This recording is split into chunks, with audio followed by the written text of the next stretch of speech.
सुप्रभात बच्चों।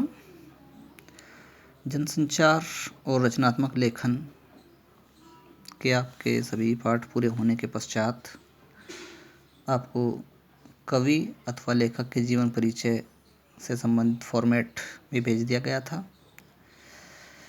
अब उसके बाद आपकी पाठ्य पुस्तक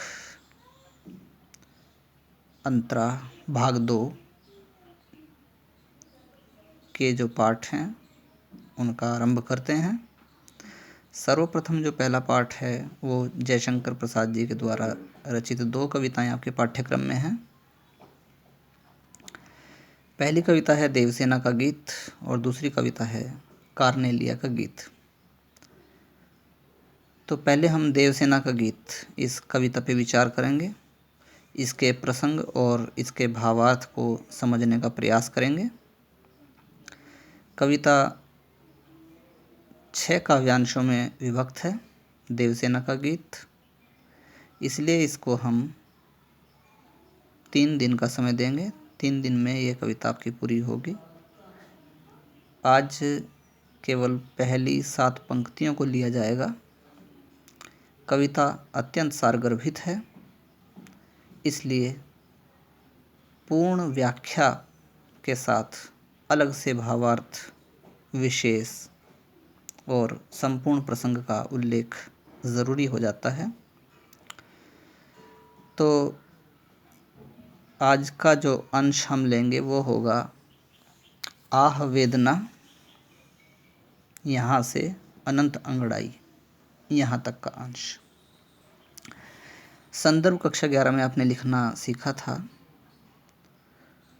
संदर्भ एक बार फिर, प्रस्तुत काव्यांश हमारी पाठ्य पुस्तक अंतरा भाग 2 में संकलित देवसेना का गीत कविता से लिया गया है, जिसके कवि श्री जयशंकर प्रसाद जी हैं। और यह गीत जो है वो प्रसाद जी के द्वारा लिखित स्कंदगुप्त नाटक का एक अंश है। प्रसंग: देवसेना मालवा के राजा बंधु वर्मा की बहन थी। देवसेना का पूरा परिवार और बंधु वर्मा युद्ध में वीरगति को प्राप्त हुए। देवसेना बची थी और भाई के सपनों को साकार करने और राष्ट्र सेवा का व्रत उसने ले लिया था। यौवन काल में वह स्कंदगुप्त को चाहती थी, स्कंदगुप्त से प्रेम करती थी, किंतु स्कंदगुप्त मालवा के एक अमीर की पुत्री विजया को चाहते थे। जीवन के अंतिम पड़ाव में स्कंदगुप्त स्वयं देवसेना के पास प्रणय प्रस्ताव लेकर जाते हैं, जिसे देवसेना अस्वीकार कर देती है। प्रस्तुत कविता में देवसेना अपने जीवन की इसी घटना से उपजी वेदना को एक गीत के माध्यम से व्यक्त करती है। और इस गीत की प्रथम पंक्ति है आह वेदना मिली विदाई। तो व्याख्या भाग में जाते हैं। जीवन के इस अंतिम पड़ाव पर जीवन की संध्या वेला में देवसेना अपने यौवन काल के क्रियाकलापों को याद करती है। वह इन क्रियाकलापों को भ्रमवश किए गए कर्मों की श्रेणी में रखती है और इस समय की गई नादानियों पर पश्चाताप भी करती है। स्कंदगुप्त के प्रणय प्रस्ताव को जब वह अस्वीकार कर देती है तो स्कंदगुप्त आजीवन कुंवारा रहने का व्रत लेता है। तब देवसेना अत्यंत दुखी होकर के इस गीत को गाती है। तो बच्चों, ये प्रसंग और थोड़ा सा व्याख्या संकेत आपको इस वीडियो के माध्यम से दिया गया है।